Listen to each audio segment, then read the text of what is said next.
मित्रों, स्वागत है आप सभी का आपके चैनल बैरागी टीनू पर। और इस एपिसोड में मैं पहुंचा हूं भगवान श्री त्रियोगी नारायण जी के धाम पर। ये जो आप सामने मंदिर देख रहे हैं, यह भगवान श्री त्रियोगी नारायण जी का मुख्य धाम है और यहीं विराजते हैं भगवान श्री हरि विष्णु जी। यहाँ की मान्यता बहुत ही अद्भुत है और देखिए कई विवाह करने नवयुगल जोड़े यहाँ पहुँचते हैं, क्योंकि त्रेता युग में भगवान शंकर जी ने माता पार्वती के साथ इसी स्थान पर भगवान श्री हरि विष्णु को साक्षी मानकर विवाह किया था। तो इसकी मान्यता बहुत अद्भुत है और इसका नाम त्रियोगी नारायण इस कारण से है कि यह 3 युगों से इसकी विवाह की जो यज्ञ की ज्वाला है, जो अग्नि है, वो प्रज्वलित है। त्रेता, द्वापर और कलयुग, तो इसका नाम त्रियोगी नारायण इस कारण से रखा गया है। बाकी जो भी यहाँ की पौराणिक मान्यताएं हैं वो यहाँ पे बोर्ड में लिखा हुआ है। बहुत ही अद्भुत स्थल है, बहुत ही अलौकिक है। देखिए यहाँ पे विवाह भी संपन्न हुआ है नवयुगलों का।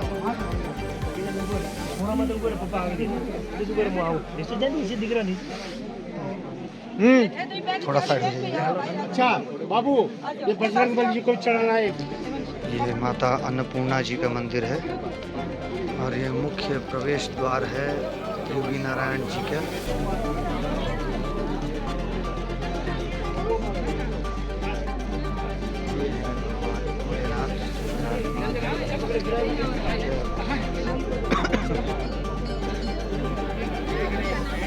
ये यहाँ पे डिटेल भी लिखा हुआ है पूजा का। मंदिर श्री त्रियोगी नारायण में होने वाली पूजा व चढ़ावा की सूची है पूरी है। आप चाहें तो यहाँ आकर के इस सूची के आधार पे पूजन करवा सकते हैं। अंदर का फोटो लेना मना है। इस साइड नो फोटोग्राफी स्पष्ट तौर पे लिखा हुआ है। और मैं दूर से ही दिखाना चाहूँगा कि ये देखिए, ये जो हवन कुंड है जो प्रज्वलित है, यह 3 युगों से शिव पार्वती के विवाह के समय से ये प्रज्वलित है और यह हवन कुंड आज तक प्रज्वलित है जो चलती आ रही। इसी हवन कुंड पे समस्त श्रद्धालु और समस्त दर्शन करने वाले जो भी लोग आते हैं इसी हवन कुंड में लकड़ी चढ़ाते हैं और अपनी मनोकामना पूर्ण करते हैं। 3 युग से यह हवन कुंड इसी तरह प्रज्वलित है। इस कारण से इस स्थान का नाम त्रियोगी नारायण है। आप देख सकते हैं किस तरह से यहाँ पे श्रद्धालु इस तरह से लकड़ी समर्पित करते हैं इस कुंड को। बहुत ही अद्भुत स्थल है। सोचिए 3 युगों से, जब सतयुग में शिव पार्वती जी का विवाह हुआ था तब से यह हवन कुंड प्रज्वलित है। आइए इसी के बाहर दिखाता हूँ। यहाँ पर है श्री गणेश जी का यह स्थान। गणेश जी के स्थान पर ही पूजा करने के बाद ये जल समर्पित किया जाता है। ये देखिए किस प्रकार गणेश जी का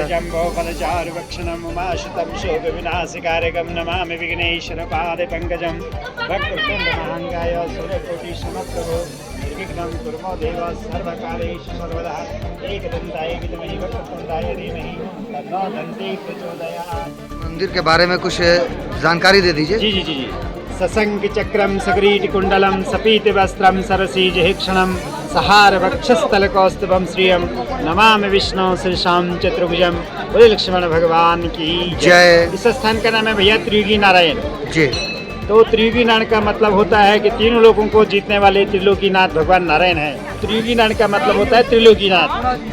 त्रिलोकीनाथ माने भगवान नारायण, भगवान विष्णु को त्रिलोकीनाथ बोलते हैं जी, जो तीनों लोगों को जीतने वाले थे।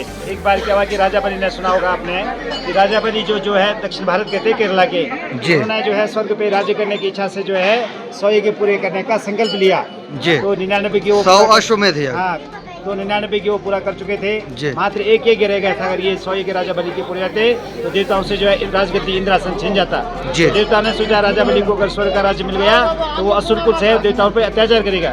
इस भय से देवता लोग भगवान विष्णु की शरण में जाते हैं और भगवान विष्णु से पूरी कथा बताते हैं कि राजा बलि का 100 यज्ञ जारी है स्वर्ग पे राज्य करने की इच्छा से। तो भगवान छोटे से ब्राह्मण का रूप के राजा बलि के पास जाते हैं, वामन अवतार। हाँ, वामन अवतार। तो राजा बलि से 3 पग भूमि की याचना करते हैं।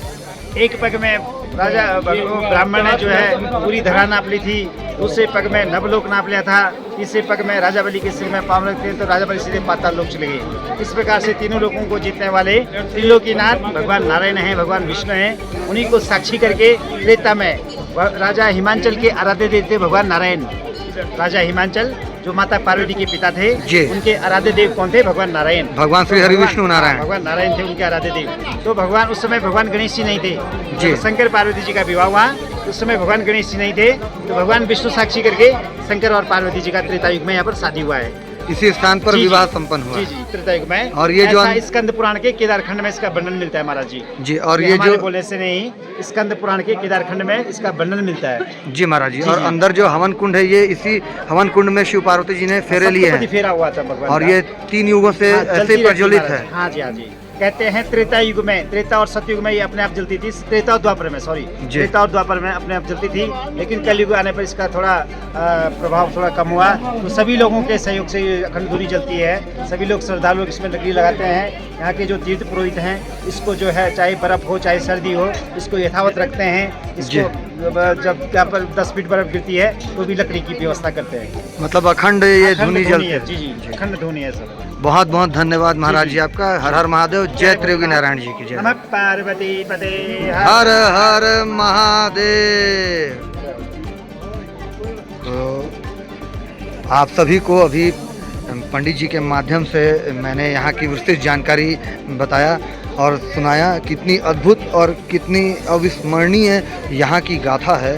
हम कितना अपने सनातन संस्कृति से अपरिचित हैं, अपने धर्म से, अपनी सभ्यता से, इसका प्रत्यक्ष उदाहरण आप सभी वर्तमान में देश में हो रहे हालात को देख सकते हैं। परंतु फिर भी समय निकाल कर आप सभी अपने अपने तीर्थों पर, अपने अपने धाम पर आएँ और जानने का प्रयास करें कि सत्य सनातन धर्म क्या है, कैसा है और इसकी महत्ता क्या है और ये क्यों इतना प्रचलित है कि भविष्य, भूत और वर्तमान तीनों सनातन के ही अंतर्गत समाये हुए हैं। और जितने भी विदेशी हैं वो सब आकर के यहाँ पे भी नतमस्तक हो जाते हैं।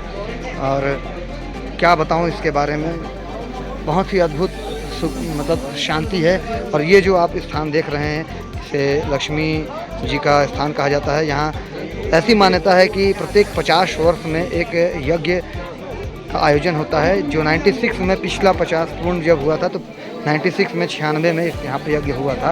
अब 96 के बाद जब भी 50 वर्ष पूर्ण होंगे तब इस स्थान पर पुनः एक यज्ञ किया जाएगा। अद्भुत दृश्य है त्रियोगी नारायण परिसर का। ये देखिए, श्रद्धालुगण लगातार आ रहे हैं, दर्शन कर रहे हैं, अपनी इच्छा प्रभु के सामने रखते हैं। मैं तो सभी सनातनियों से, प्रत्येक भारतवासी से यह विनती करूंगा कि आप सभी आएं और इस स्थान पर त्रियोगी नारायण पर अवश्य पधारें और यहाँ की महत्ता को समझें। आप समझ ही सकते हैं मैं अभी कितना अपने आप को सौभाग्यशाली और गौरवान्वित महसूस कर रहा हूँ कि उस स्थान पर मैंने दर्शन प्राप्त किए हैं, जिस स्थान पर भगवान शिव और माता पार्वती ने अपना विवाह किया। उनका विवाह यहाँ पे हुआ। बहुत ही अद्भुत और अविस्मरणीय पल है। देखिए, लगभग हर उम्र के श्रद्धालु यहाँ पे आते हैं। देखिए, बुजुर्ग भी आते हैं, बच्चे भी आते हैं, जवान भी आते हैं, सभी यहाँ पे आते हैं और बहुत ही अद्भुत स्थान है ये। मैं कहूँगा कि आप सभी अपने जो बिजी शेड्यूल है, जो व्यस्तम आप सभी का जो कार्य है, उससे समय निकालकर अवश्य धार्मिक स्थानों की दर्शन लाभ लें। और देखिए, ये धुनी 3 युगों से जलती आ रही है, अखंड धुनी। भाई लोग, त्रियोगी नारायण में हम रुके हुए हैं। यहाँ पे रात व्यतीत करेंगे आज। और यहाँ भाई साहब के दुकान पे आए हैं और दूध पीने की इच्छा थी। महादेव की कृपा से, बाबा त्रियोगी नारायण की कृपा से दूध हमें मिल गई है। केसर इसमें डाल दिया है और इसे हम अब उबाल रहे हैं। उबालने के बाद दोनों भाई, मैं और मेरा मित्र शिशिर, एक एक कप ये कप में दूध पिएंगे और महादेव का नाम लेकर रात्रि विश्राम करेंगे। सुबह प्रातः काल ब्रह्म मुहूर्त में उठ के हम आगे की यात्रा प्रारंभ करेंगे बाबा श्री केदारनाथ जी के दर्शन। क्योंकि आज यात्रा बंद कर दी गई थी, तो आपको छोटी सी जानकारी दे देता हूँ कि अगर आप इस समय यात्रा कर रहे हैं श्री केदारनाथ धाम के, तो सुबह भोर के 4 बजे से सुबह के 11 बजे तक ही एंट्री अलाउड है। उसके बाद एंट्री बंद कर दी जाती है, क्योंकि भीड़ काफ़ी ज़्यादा है और ऊपर ग्लेशियर टूट रहा है। टाइमिंग निर्धारित करते हैं, ठीक है। तो ये छोटी सी जानकारी देनी थी। आप फिलहाल दूध का सेवन करते हैं और आप भी भोजन कीजिए, आनंद लीजिए।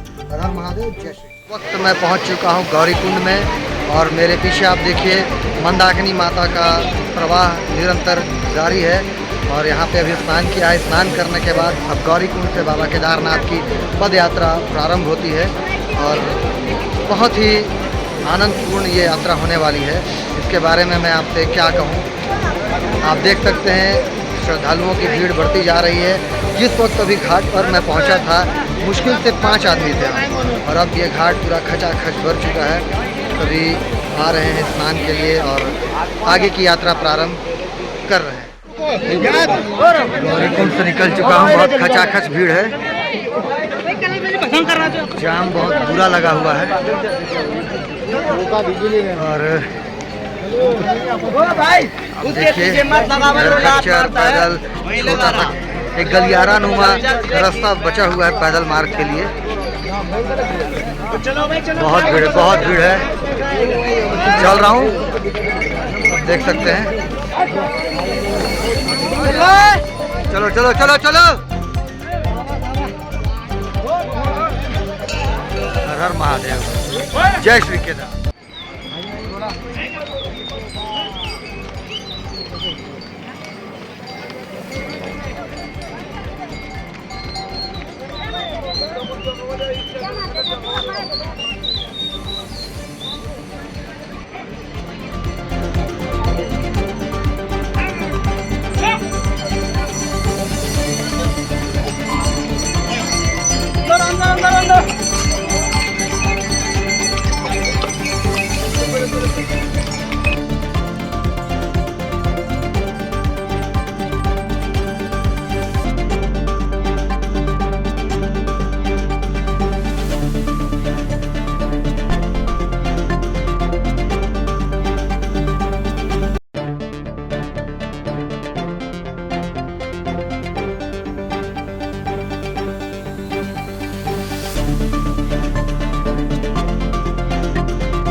पांच खच्चर यहाँ पे फिसले हैं।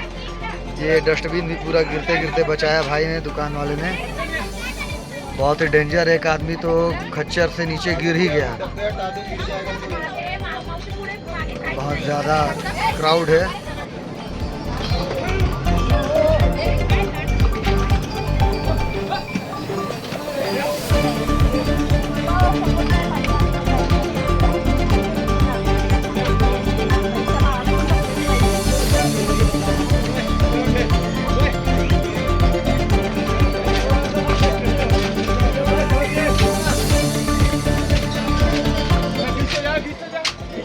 बहुत ज़्यादा क्राउड अचानक से बढ़ गया।